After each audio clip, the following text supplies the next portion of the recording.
Hi, question of the day. What do I look like with one wisdom tooth removed? I'm just gonna show ya. Hi once more. Question of the day. Can there ever really be too much guitar? This album review maybe contains too much of it. Let's find out in the Indie Corner.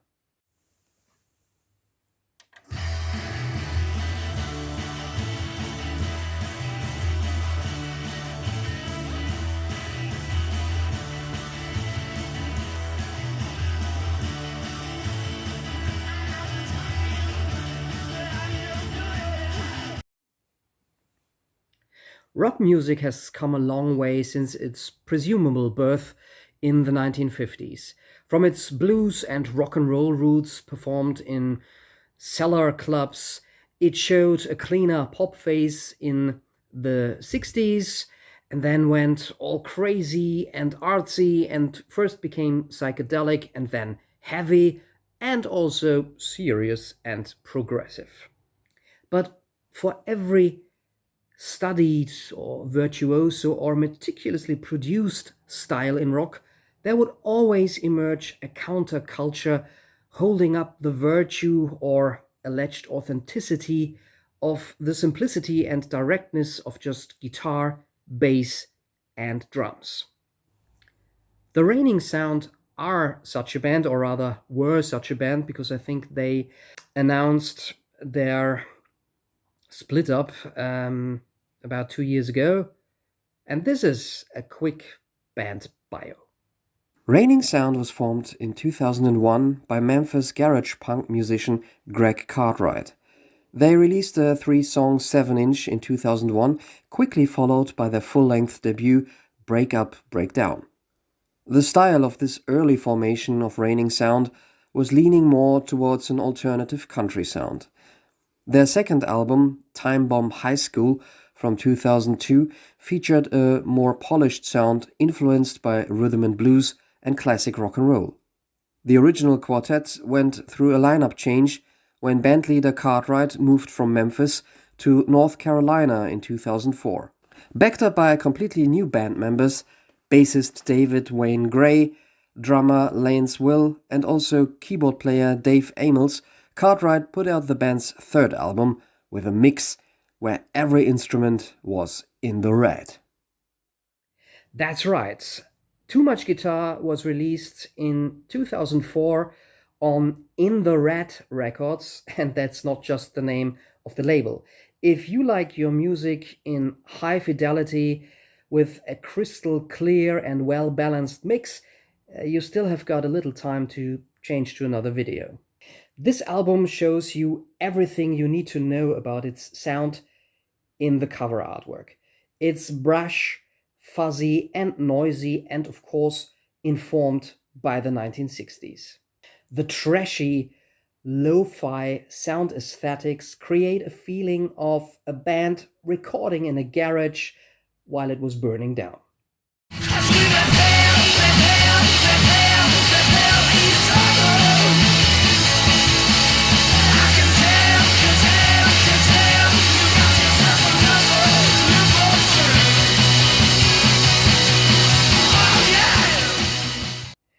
We Repel Each Other is the band testing out who will dig their sound and who will be, well, repelled. The guitar is loud and distorted. The drums are bashing nonstop. It's heaven for garage punk fans. Your Love Is a Fine Thing assuredly leads deeper into the garage punk sound of this album. It's not surprising or easy to understand why neo-garage rockers, the Hives, wanted to have Reigning Sound as their support act.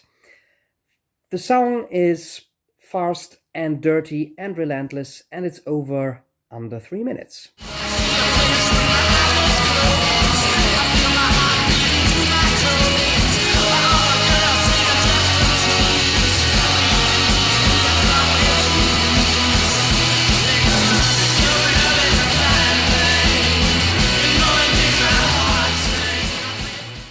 The third track, If You Can't Give Me Everything, slows down a bit, and even has a bit of a folk rock undertone with some harmonica in the background, but overall, it's also just loud. Greg Cartwright's rough voice leaves no doubt about the punk attitude. If you can't give me everything, don't you give me nothing at all. Things immediately get into a higher gear again with You Got Me Hummin', a song by Sam and Dave. While the 1966 version is a sultry, longing piece of 60s soul, the rendition by Raining Sound is an aggressive, incited punk stomper.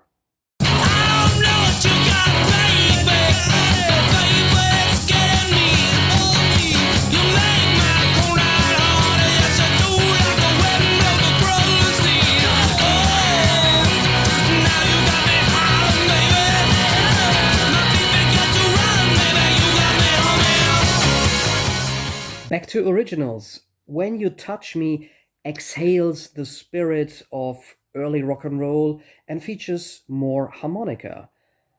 A number for a sweaty club gig. Then we finally get some breathing space with the comparatively more laid back Funny Thing, and I even heard some acoustic guitar sounding through. This track also has a sort of a 90s alt rock vibe. But love is a funny thing. Don't know it's real until it's caused you pain. Get It repeats the formula of You Got Me Hummin'. The original is an elegant, swinging rhythm and blues track by Hank Ballard that is put through a meat grinder and served in a high octane punk and roll version here. Get on your Chelsea boots, ladies and gentlemen, and go wild.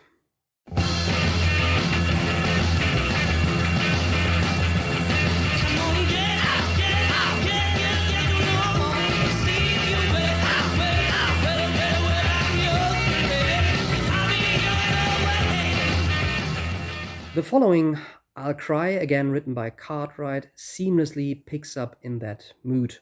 It is a perfect slice of high energy garage punk that speeds by like a freight train on fire in under 2.5 minutes. Drowning is the longest track on the record at 3 minutes and 39 seconds. It's a mid-tempo, twangy country rock meets surf music song. A dark story about seduction, or rather suicide, that is accentuated by a bit of slide guitar. Then we get another cover version, Uptight Tonight, to sweep the dance floor with. A raw garage rock and roll track, originally by a band called Flash and the Memphis Casuals from the 60s. This time, Raining Sound do not steer too far away from the original recording, but again add more distortion and a punk attitude. We are at track number 11 on this album, and this one's got a curious title, Excedrin Headache number 265. Excedrin is a drug against pain, especially migraine. Which reminds me, I should do something against the side effects of my last dentist appointment. This song, although a mid-tempo track, is decidedly chaotic and distorted in the mix, with the cymbals washing over you from left and right. Yeah, if you're suffering from migraine, definitely not the music you'd want to hear. The album once more gets into a fiery mode with Let Yourself Go, originally, surprise, surprise, a mid-60s garage single by a band called The Carpetbaggers. Hand claps and cool guitar licks make this a recording that will appeal to fans of The Hives, The White Stripes, Ty Segall, and similar bands. You better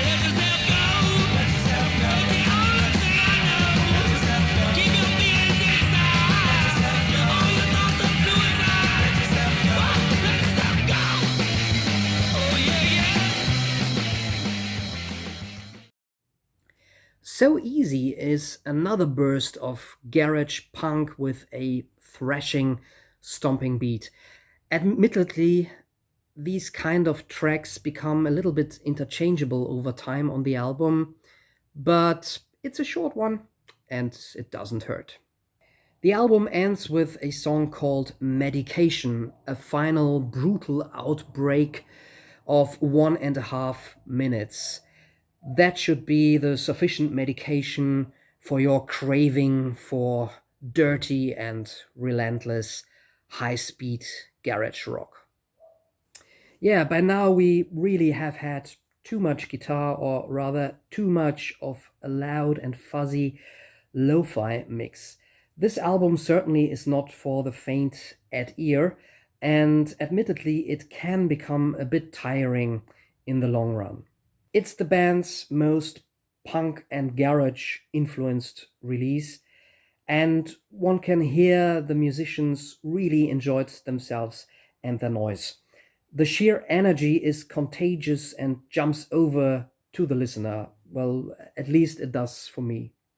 One probably could have done away with 2 or 3 tracks to make this a shorter, more concise, and thus maybe even more enjoyable experience. But as it is, Too Much Guitar is a fun little lo fi album.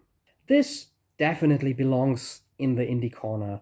It's not a release to shake the foundations of music, but simply a well performed, carefree garage rock revival album. Released in 2004, it came at the height of a new interest in everything that was raw guitar based music. The garage rock revival of the so called noughties. And Too Much Guitar can easily stand next to better known representatives of that era, such as the White Stripes or the aforementioned The Hives from Sweden. I enjoy this album in a kind of let's drink beer and have fun in a little indie rock club way. It's simply a lot of fun from time to time. Maybe it also will be for you. Listen into this album, and most of all, thanks for listening to me and my review of Too Much Guitar. See ya.